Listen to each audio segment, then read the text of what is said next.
Motor way पर शाम उतर रही थी। पेट्रोल पंप के एक कोने में चंद नौजवान एक नई किस्म के स्टेशन के गिर्द खड़े थे। ना वहाँ पेट्रोल की बू थी, ना डीजल के धुएं का शोर। एक सफ़ेद इलेक्ट्रिक गाड़ी खामोशी से खड़ी थी और इसके साथ जुड़ा हुआ एक मोटा सा केबल नुमा प्लग बता रहा था कि मुस्तकबिल शायद आहिस्ता आहिस्ता पाकिस्तान की सड़कों पर उतर रहा है। ये एक इलेक्ट्रिक चार्जिंग स्टेशन था। पाकिस्तान में एक ऐसा कारोबार जो अभी नया है मगर तेज़ी से लोगों की तवज्जो हासिल कर रहा है। हुकूमत भी इस शोबे को प्रमोट करने के लिए मुख्तलिफ स्कीमों और मराद का ऐलान कर चुकी है।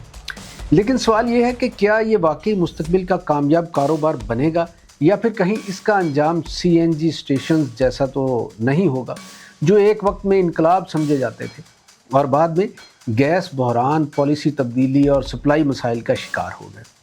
ये सवाल सिर्फ सरमायाकारों का नहीं बल्कि आम पाकिस्तानियों का भी है, क्योंकि दुनिया में जिस रफ्तार से इलेक्ट्रिक व्हीकल्स यानी EVs की आ रही हैं, इससे लगता है कि आने वाले बरसों में गाड़ियों की दुनिया बदलने वाली है। इलेक्ट्रिक चार्जिंग स्टेशन दरअसल बिजली के वो मराकज़ हैं जहां इलेक्ट्रिक गाड़ियों की बैटरियां रिचार्ज की जाती हैं। जिस तरह पेट्रोल पंप गाड़ी के टैंक में ईंधन डालता है, इसी तरह चार्जिंग स्टेशन गाड़ी की बैटरी में तवानाई मुंतकिल करता है। फ़र्क सिर्फ ये है कि यहाँ पेट्रोल की जगह बिजली इस्तेमाल होती है। दुनिया में इस वक्त 3 बुनियादी किस्म के चार्जिंग सिस्टम इस्तेमाल हो रहे हैं। पहली किस्म स्लो चार्जिंग कहलाती है, जो घरों या छोटे दफातर में इस्तेमाल होती है। इससे गाड़ी मुकम्मल चार्ज होने में 6 से 8 घंटे तक ले सकती है। दूसरी किस्म है फास्ट चार्जिंग, जो अमूमन कमर्शियल स्टेशनों पर नस्ब होती है और 2 से 3 घंटों में गाड़ी चार्ज कर देती है। और तीसरी जदीद तरीन किस्म DC फास्ट चार्जर या सुपर चार्जर कहलाती है। ये सिर्फ 30 से 40 मिनट में बैटरी का 80% हिस्सा चार्ज कर सकता है। मिसाल के तौर पर अगर किसी गाड़ी में 50 किलोवाट की बैटरी लगी है तो एक आम AC चार्जर उसे तकरीबन 7 घंटों में मुकम्मल चार्ज करेगा, जबकि 60 किलोवाट में या DC 120 में यही काम 1 घंटे से भी कम वक्त में कर सकता है। यही वजह है कि मोटरवेज़ और बड़े शहरों में ज़्यादातर सरमायाकार फास्ट चार्जिंग स्टेशन लगाने में दिलचस्पी रखते हैं। दुनिया में अगर कामयाब मिसालों की बात की जाए तो नॉर्वे सबसे आगे नज़र आता है। वहाँ नई फ़रोख्त होने वाली गाड़ियों में अक्सर इलेक्ट्रिक गाड़ियों की ही तादाद ज़्यादा है। हुकूमत ने टैक्स में रियायत कर दी है। मुफ्त पार्किंग और वसी चार्जिंग नेटवर्क देकर लोगों को EVs की तरफ राग़ब किया गया है। चीन में हज़ारों सुपर चार्जिंग स्टेशन कायम हो चुके हैं और वहाँ इलेक्ट्रिक बसें और टैक्सियाँ आम हो चुकी हैं। अमेरिका में टेस्ला के सुपर चार्जिंग नेटवर्क ने लंबे सफ़र को आसान बना दिया है, जबकि यूरोप के कई ममालिक में चार्जिंग स्टेशन अब पेट्रोल पंप की तरह आम होते जा रहे हैं। पाकिस्तान अभी इस सफ़र के इब्तदाई मरहले में है, मगर बड़े शहरों में तब्दीली के आसार नुमायाँ हैं। इस्लामाबाद, लाहौर, कराची और फैसलाबाद में कुछ निजी कंपनियाँ, तवानाई के इदारे चार्जिंग स्टेशन कायम कर रहे हैं। हुकूमत ने भी नेशनल इलेक्ट्रिक व्हीकल पॉलिसी के तहत EVs के फ़रोग़ का ऐलान किया है ताकि पेट्रोल दरामदात कम हो, फ़ज़ाई आलूदगी घटे और तवानाई के नए ज़राए इस्तेमाल हों। लेकिन यहाँ मसला कारोबारी मॉडल का है। अगर कोई शख्स पाकिस्तान में चार्जिंग स्टेशन कायम करना चाहे तो उसे किन चीज़ों की ज़रूरत होगी? सबसे पहले मुनासिब जगह ज़रूरी है। इस ऐसी लोकेशन जहाँ गाड़ियों की आमदोरफ्त ज़्यादा हो, मसलन motorway, service area, commercial market, shopping mall या बड़े रिहायशी मंसूबे। फिर वहाँ बिजली की मुनासिब फराहमी होना लाजमी है। फास्ट चार्जर बहुत ज़्यादा पावर इस्तेमाल करते हैं, इसलिए बाज़ औक़ात डेडिकेटेड ट्रांसफार्मर और हैवी इलेक्ट्रिकल इंफ्रास्ट्रक्चर दरकार होता है। पाकिस्तान में चार्जिंग स्टेशन लगाने के लिए अमूमन मुतलका पावर कंपनी, नेपरा और बाज़ सूरतों में लोकल अथॉरिटी से इजाज़त लेना पड़ती है। हुकूमत ने EV चार्जिंग टैरिफ निस्बतन कम रखने की कोशिश की है ताकि सरमायाकार इस शोबे में आएँ।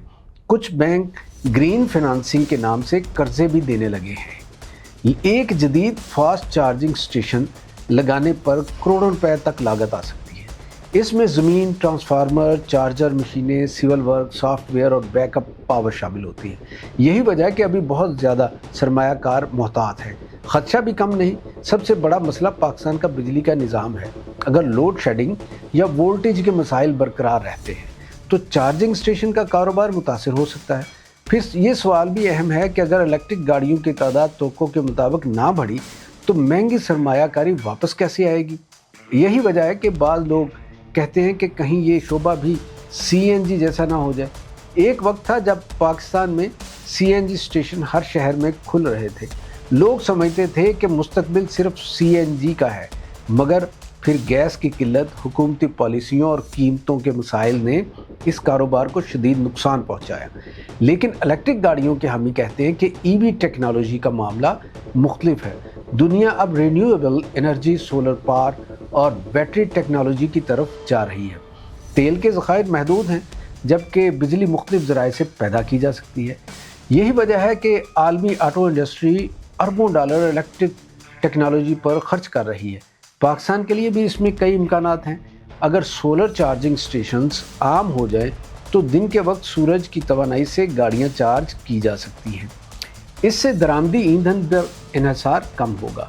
شہروں میں نوائز پولوشن بھی کم ہو سکتی ہے، کیونکہ الیکٹرک گاڑیاں تقریباً خاموش چلتی ہیں۔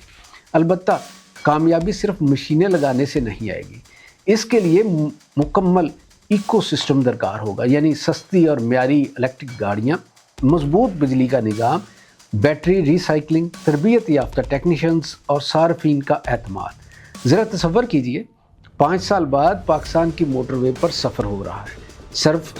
سروس ایریا میں لوگ پیٹرول کی قطاروں نہیں بلکہ کیفے میں بیٹھے کافی پی رہے ہیں، جبکہ ان کی گاڑیاں خاموشی سے چارج ہو رہی ہیں۔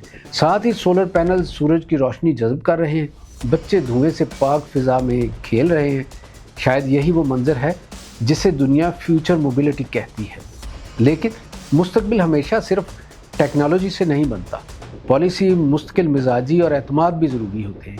اگر حکومت واضح پالیسی برقرار رکھے، بجلی کے مسائل کم ہوں اور سرمایہ کاروں کو اعتماد ملے تو پاکستان میں الیکٹرک چارجنگ سٹیشنز واقعی ایک بڑی صنعت بن سکتے ہیں۔ اور اگر ایسا ہوا تو شاید آنے والے برسوں میں پیٹرول پمپوں کی جگہ خاموش، صاف اور روشن چارجنگ سٹیشن پاکستانی سڑکوں کی نئی پہچان ہوں گے۔